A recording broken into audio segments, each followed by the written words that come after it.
ट्विशा की संदिग्ध मौत का सच सामने लाने की सीबीआई के सामने बड़ी चुनौती है। इसकी एक बड़ी वजह शुरुआती जांच में बरती गई लापरवाहियां हैं। लिहाजा सीबीआई जांच को बेहद बारीकी से आगे बढ़ा रही है। एक एक सबूत जुटाया जा रहा है। इसके लिए आधुनिक डिवाइसेस का भी इस्तेमाल किया जा रहा है। कोई कोताही नहीं बरती जा रही। और ऐसी एक device pharaoh focus 3D scanner है, जिसके जरिए सीबीआई पूरे घटनास्थल को स्कैन कर रही है। इस डिवाइस से कैसे इस केस को सुलझाने में मदद मिलेगी और क्या बला है ये देखिए।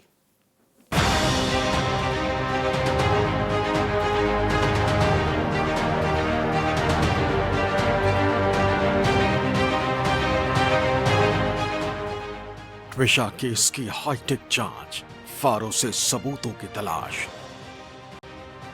ट्विशा शर्मा के संदिग्ध मौत मामले की जांच का जिम्मा अब सीबीआई के पास है। सीबीआई भोपाल पुलिस से तमाम सबूत और दस्तावेज अपने कब्जे में ले चुकी है और अब नए सिरे से इस केस की जांच कर रही है। इसी कड़ी में सीबीआई डिजिटल सबूत भी जुटाने में लगी है। समर्थ सिंह को अपनी कस्टडी में लेने के बाद जब पहली बार सीबीआई की टीम आरोपी समर्थ सिंह को उसके घर लेकर पहुंची, तब एक स्पेशल डिवाइस से पूरे घटना स्थल और समर्थ सिंह के घर की स्कैनिंग की जा रही थी। इसी फारो फोकस डिवाइस से पूरे घर और उसके आसपास का डिजिटल नक्शा तैयार किया जा रहा है। जानकारी के मुताबिक मशीन घटना स्थल को पूरी तरह से डिजिटल रूप में स्कैन करती और एक सटीक 3D मॉडल तैयार करती। इससे जांच एजेंसियों को यह समझने में मदद मिलती है कि घटना के समय स्थिति कैसी थी और किन किन जगहों पर गतिविधियां हुई थी। सीबीआई इस तकनीक के जरिए गिरिवाला सिंह के घर में पूरे क्राइम सीन का रिक्रिएशन किया। इससे भविष्य में क्राइम सीन पर बार बार विजिट की जरूरत नहीं पड़ती और वास्तविक क्राइम सीन 3D में सिस्टम में उपलब्ध रहता है। इससे कुछ ऐसे समझिए कि हजारों लाखों की संख्या में इस डिवाइस के जरिए गिरिवाला सिंह के घर की तमाम तस्वीरें ली जाएंगी, जैसे उस कमरे के अंदर की जहां इवनिंग वॉक के बाद आकर ट्विशा बैठी थी और उसके साथ समर्थ सिंह भी था। इसके अलावा फारो फोकस डिवाइस से घर की तीसरी मंजिल पर जहां ट्विशा का शव मिला, वहां भी इस डिवाइस से तस्वीरें ली गई। इससे घटना स्थल की वास्तविक स्थिति दर्ज की गई। इससे एक सामान के बारे में पता चलेगा कि कौन सा सामान कितनी दूरी पर रखा था। जहां ट्विशा फंदे पर लटकी मिली, उसकी दूरी कितनी थी?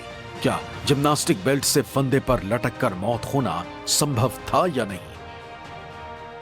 फारो फोकस कैमरा जो है ये एक 3D इमेजिंग उपकरण है। 3D मतलब ये 3 डायमेंशन एक साथ कैप्चर करता है। फर्ज करें एक कमरा है जिसके सेंटर में आपने इसको लगा दिया और इसने पूरा कमरा स्कैन कर लिया है। उसकी इसने एक डिजिटल प्रतिलिपि या एक डिजिटल कॉपी बना ली है जो पूरी जिंदगी के लिए आपके पास सेव हो गई है। तो फ्यूचर में कभी भी किसी को किसी भी एंगल से इस क्राइम सीन को दोबारा से विजिट करना है तो वो उस डिजिटल कॉपी के माध्यम से scroll up down, zoom in out और कितने सेंटीमीटर कोई सामान बड़ा है, कितना छोटा है, किस एंगल पे है, वो पूरे के पूरे कमरे को कभी भी एग्जामिन कर सकता है एक कंप्यूटर के अंदर। और 2 mm जितनी छोटी एक सुई तक इस कैमरे की रिकॉर्डिंग में आ जाती है। सीबीआई ने सिर्फ घर की मैपिंग ही नहीं की, बल्कि अंदर और आसपास के एरिया में क्राइम सीन रिक्रिएशन भी किया है। इसका मकसद घटनाक्रम को वैज्ञानिक तरीके से समझना और सबूतों को डिजिटल रूप से सुरक्षित करना है। फारो फोकस एक महंगी डिवाइस है जिसे एनआईए भी इस्तेमाल कर रही है। इसके अलावा ट्विशा डेथ केस की जांच के दौरान सीबीआई ने भी इसे इस्तेमाल किया। माना जा रहा है कि 3D स्कैनिंग से सीबीआई अहम सबूत जुटाने में कामयाब होगी। दरअसल इस केस की शुरुआती जांच भोपाल पुलिस को मिली थी, जिस पर शुरुआत से ही जांच में लापरवाही बरतने के आरोप ट्विशा के परिवार ने लगाया था और सीबीआई से जांच की मांग की थी। लिहाजा अब सीबीआई पहले की खामियों की पड़ताल करके आगे इस केस को अंजाम तक पहुंचाने की तैयारी में जुट गई है। विपिन श्रीवास्तव, भोपाल, न्यूज़ 24।